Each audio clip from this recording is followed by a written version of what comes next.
네, 반갑습니다. 오늘은 에코프로비엠에 대해서 이야기를 해보도록 하겠습니다. 오늘 에코프로비엠에 대해서 존버해야 되는 이유 한 두 가지를 이야기를 좀 나눠볼까 해요. 일단 뭐 첫 번째인데 가장 중요한 부분이 아닌가 싶습니다. 전기차 시장의 성장성이죠. 그러니까 지금 요즘에 보면은 우리나라도 그렇고 전 세계적으로 전기차 판매 대수가 점진적으로 증가가 되고 있어요. 그러니까 침투율이 굉장히 좀 낮아요. 그러니까 전체 자동차 판매 대수에서 전 세계 기준에서 보면은 10%가 간 넘거나 그 정도 수치가 좀 안 되는 수치로 좀 기록이 되고 있습니다. 그러니까 지금 뭐냐면 그러니까 결국에는 성장성이 높다라는 거죠. 그러니까 여전히 뭐 전기차가 좀 비싸기도 하고 물론 성능적인 부분에서 아쉬운 부분도 있을 수 있겠지만 이게 트렌드는 거슬 수가 없는 거죠. 우리나라 같은 경우도 지금 마찬가지지만 뭐 중국이나 뭐 미국이나 EU, 특히나 EU 쪽은 2035년도 이후에는 휘발유 차량과 디젤 차를 판매를 할 수가 없습니다. 그러니까 이런 거는 근데 EU뿐만 아니라 거의 날짜는 큰 차이가 없지만 추구하는 정책 방향은 같거든요. 그래서 물론 그때 가서 정책이 뒤집어질 수도 있긴 하겠죠. 진짜로 뭐 사는 게 어렵고 힘들어진다면 최악의 상황을 가정을 해본다면 물론 그럴 수는 있겠지만 지금의 어떤 트렌드는 친환경 쪽으로 좀 가고 있기 때문에 결국 전기차도 그 수혜를 같이 받을 수밖에 없다라는 거 우리가 좀 알아야 될 것 같아요. 특히나 미국 쪽도 지금 IRA 법안이라는 게 있죠. 지금 뭐 바이든 대통령 같은 경우 인플레이션 감축 법안이라고 지금 통과가 됐고 우리나라는 우려감이 조금 있었던 부분들도 있지만 결국에는 신재생 에너지에 대한 비중을 좀 높이겠다라는 정책의 기본 베이스거든요. 그러면 그 부분들이 신재생 관련주들의 어떤 흐름을 좀 더 긍정적으로 만들 가능성이 높다. 이제 그렇게 생각을 합니다. 그래서 큰 그림은 결국에는 성장성이 굉장히 좀 강하다라는 거고. 그러니까 지금 우리나라도 뭐 신차나 그다음에 외국계도 지금 신차나 속속 출시되는 것들이 하이브리드 내지는 전기차 분야들이 좀 많이 있다라는 것도 같이 덤으로 좀 아셔야 될 것 같다. 그래서 일단은 어떤 산업 성장은 우리나라만 지금 진행되는 게 아니고 전 세계적으로 이루어지고 있다라는 게 가장 핵심적인 포인트다라고 좀 보시면 될 것 같아요. 그래서 에코프로비엠을 일단은 이 부분에서 좀 긍정적으로 좀 보셔야 되는 거고 두 번째죠. 두 번째, 제가 이제 첫 번째, 두 번째 두 가지를 좀 말씀드린다 그랬는데 그러면 산업적으로 성장을 하면 가장 중요한 건 큰 수혜를 받는 기업은 뭘까요? 결국 점유율이 가장 높은 기업이죠. 기술력이 좋고 점유율이 좋은 기업이 결국에는 성장성이 가장 클 수밖에 없다. 그러니까 지금 수혜를 받을 수밖에 없다라는 거예요. 지금 에코프로비엠 같은 경우는 하이니켈 양극재 생산업체예요. 우리가 이제 양극재라고 하면은 4대 소재가 있습니다. 양극재, 음극재, 분리막, 그 다음에 전해액이죠. 근데 요 네 가지를 통해서 2차 전지 전기가 이제 생성이 되는 거고요. 그 안에 어떤 비율로 섞느냐에 따라서 전지의 어떤 뭐 성능이나 이런 것들이 좀 달라지게 됩니다. 근데 이제 하이니켈은 말 그대로 니켈 함유량이 높아진 배터리거든요. 니켈 함유량이 높다라는 게 전지의 힘이 좋아진다거나 이런 거와 굉장히 밀접하게 연관이 돼 있어요. 그래서 하이니켈은 앞으로 수요는 계속적으로 이쪽으로 증가될 수밖에 없고 특히나 뭐 다들 아시고 계시는 테슬라 있죠. 테슬라도 하이니켈에 대한 지금 전기 배터리를 쓰고 있기 때문에 그러면 결국 테슬라 전기차가 많이 팔린다? 하이니켈에 대한 수요도 같이 증가될 수밖에 없는 거죠. 이제 그런 부분들이 하이니켈 쪽 양극재에 대한 수요를 증가하게끔 만드는 요인이에요. 그래서 굉장히 좀 중요하고 수명과 품질에 좀 밀접하게 연관이 돼 있다라는 거. 근데 이제 이 분야에서 NCA라고 있습니다. 그러면 NCA라는 건 니켈, 코발트, 알루미늄, 첨가물이.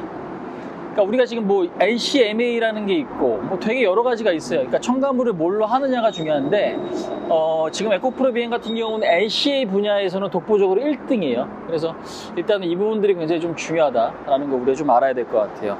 3분기 실적도 이번에 어닝 서프라이즈가 좀 발생을 했죠. 그래서 지금 시가총액은 10조인데 올해 예상 영업이익이 4천억이 넘습니다.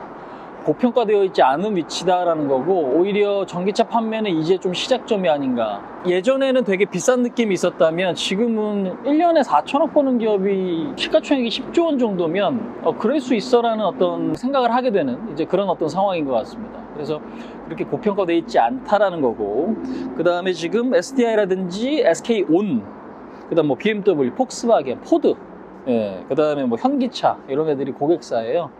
이름만 되면은 뭐 다 아시는 그런 기업들이 고객사. 그러면 그 이야기는 뭐예요?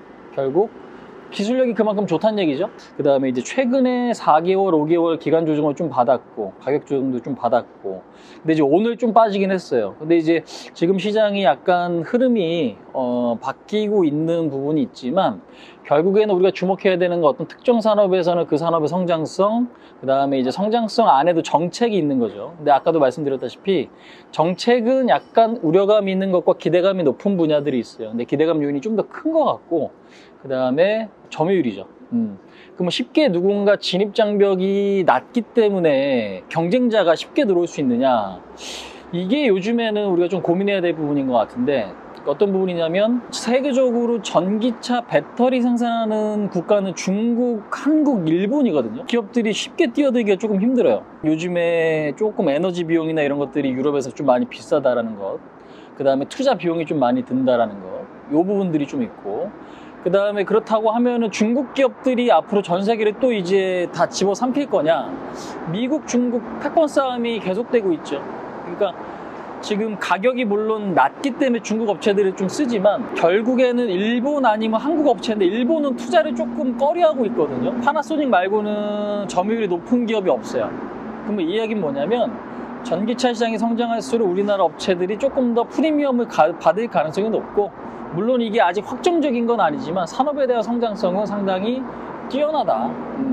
근데 배터리 경쟁자가 들어와도 이 양극재 생산은 또 아무나 할 수 없는 부분이기 때문에 저는 쉽게 경쟁자가 들어오기는 어려운 구조가 아닌가. 경쟁자가 들어온다는 얘기는 바꿔 말하면 그만큼 시장이 커진다는 얘기가 될 수 있는 거니까 그게 반드시 꼭 그러면 악재일 거냐도 약간 좀 물음표 요인들이 있습니다. 그래서 일단은 현재로서는 그 두 가지가 가장 핵심적인 존버해야 되는 에코프로비엠의 이유다라고 좀 말씀드려보도록 할게요. 자, 오늘 이제 에코프로비엠 트레이딩 관점을 좀 볼게요. 에코프로비엠이 지금 사실 9월 중순 이후부터 좀 좋은 흐름이었어요. 그러니까 87,000원부터 120,000원 근처까지 올라왔기 때문에 30% 정도 올라왔단 말이에요. 그죠? 상승폭이 적진 않았어. 근데 지금 어제나 오늘, 그러니까 11월 초, 그러니까 10월 말부터 11월 초까지 흐름이 살짝 시작보다는 좀 불안합니다. 그럼 이제 트레이딩 관점에서 보면은 약한 종목이에요. 약한 종목이기 때문에 약한 종목이면 일단은 비중을 크게 들어갈 생각을 하면 안 돼요. 기본적으로는 왜냐면 트레이딩은 단기 내지는 스윙이 목표이기 때문에 내가 지금 이거 많이 빠졌다고 무조건 들어가면 물릴 수 있단 말이에요. 오늘 외국인 기관 매도도 상당히 좀 컸고, 지금은 비중을 크게 잡기보다는 오히려 매수를 한다고 해도 지지받는 걸 보고 접근하는 게 좀 맞는 거예요. 근데 그것도 비중을 적게. 저 같으면은 지금 만약에 평소에 제가 마음에 들어하는 종목을 1차 매수를 뭐 15% 했다, 아니면 20% 했다 라고 하면 동사 같은 경우 지지받으면 한 5% 내지는 10% 정도 좀 진행할 것 같아요. 그러니까 그 이유는 뭐냐면 가다가 이렇게 많이 빠지는 거, 특히 지금 시장에서 많이 오른 종목들 있죠, 업종이나 이런 종목들이 다소 조금 위험한 것 같아요. 그래서 지금 순환매 관점은 이 차트에는 나오진 않지만 2차 전지가 그동안에 시장에서 많이 올랐기 때문에 무조건 이거를 많이 담는다라고 생각은 하지 말자. 그건 일단 저의 생각이죠. 그래서 현재로서는 요 위치, 지난번에 지지선이었던 105,000원, 109,000원, 요 지금 박스권, 단기 박스권 자리를 지지받으면은 접근하되 5에서 10%가 저는 좀 적당한 것 같아요. 왜? 일단은 많이 오른 업종이고, 그 다음에 외국인 기관이 갑작스럽게 이렇게 집어 던지는 것들은 좀 경기가 필요하기 때문에, 그래서 일단은 그렇게 좀 비중 설정이 좀 중요한 것 같습니다. 그 다음에 이제 단기적으로 목표치는 115,000원에서 120,000원인데 시장이 안 갈 때 이 종목이 가기가 좀 어려워요. 왜냐면 지수 시가총액 1, 2등 업체죠. 1등 뭐 셀트리온이랑 왔다 갔다 하기 때문에, 그래서 그런 것들은 좀 경기가 필요하고, 그 다음에 요거를 이제 추매 관점에서 생각을 하는 것도 지금 아직은 좀 애매한 것 같아요. 조금 더 지켜보고 접근하는 게 맞는 것 같고, 근데 이거를 어디 가격을 지금 보기보다는 항상 기억하셔야 될 게 뭐냐면 시장보다 종목의 힘이 강해질 때 들어가셔야 돼요.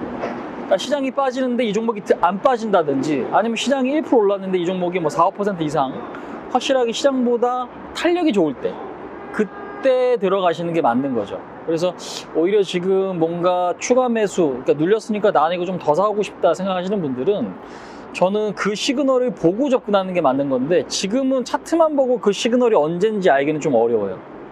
물론 유추를 해보면 대략적으로 한 95,000원에서 10만원 자리일 거다라고 추측은 해보겠지만, 오히려 그 자리가 내려왔을 때는 오히려 시장이 더 하락할 수도 있기 때문에 매수 자체는 좀 심중해야 된다. 그래서 지금 저는 단기 포지션이나 아니면 중장기 포지션이나 트레이딩 관점에서는 좀 비슷하게 움직여주는 전략이 보다 좀 맞지 않을까 생각합니다. 그래서 일단은 잘 가던 게 꺾일랑 말랑 하기 때문에 그때는 지지받아도 약간만 좀 접근해보고 입질만 보고 탄력이 다시 좋아질 때, 그러니까 지금 보면은 요거 이 음봉 있죠. 음봉이 오늘 크잖아요. 보시면 그죠?